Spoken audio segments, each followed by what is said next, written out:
ایک بیٹی نے اپنے باپ سے بڑے پیار سے پوچھا، پاپا کیا میں نے کبھی آپ کو رلایا ہے؟ باپ نے کہا، جی ہاں۔ بیٹی نے حیرت سے پوچھا، ایسا کب ہوا پاپا؟ باپ نے بتایا، اس وقت تم قریب 1 سال کی تھی، گھٹنوں پر سرکتی تھی، میں نے تمہارے سامنے 3 چیزیں رکھی، پیسے، قلم اور کھلونا۔ میں دیکھنا چاہتا تھا کہ تم تینوں میں سے کسے اٹھاتی ہو۔ تمہارا انتخاب مجھے بتاتا کہ بڑی ہو کر تم کسے زیادہ اہمیت دیتی۔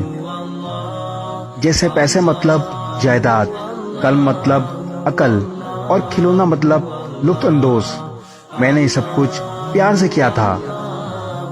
تم ایک جگہ مستحکم بیٹھی ٹر ان تینوں چیزوں کو دیکھ رہی تھی۔ میں ان تینوں چیزوں کی دوسری طرف خاموش بیٹھا تمہیں دیکھ رہا تھا۔ تم گھٹنوں اور ہاتھوں کے زور پر سرکتی ہوئی آگے بڑھی، میں سانس کے روکے تمہیں دیکھ رہا تھا۔ لمحہ بھر میں ہی تم نے ان تینوں چیزوں کو بازو سے سرکا دیا اور ان کو پار کرتی ہوئی آ کر میری گود میں بیٹھ گئیں۔ مجھے دھیان ہی نہیں رہا کہ ان تینوں چیزوں کے علاوہ تمہارا ایک انتخاب میں بھی ہو سکتا ہوں۔ وہ پہلی اور آخری بار تھا بیٹی جب تم نے مجھے رلایا، بہت رلایا۔ بیٹیاں اللہ کی دی ہوئی رحمت ہیں، گھروں کی رونق ان بیٹیوں سے ہی ہوتی ہے۔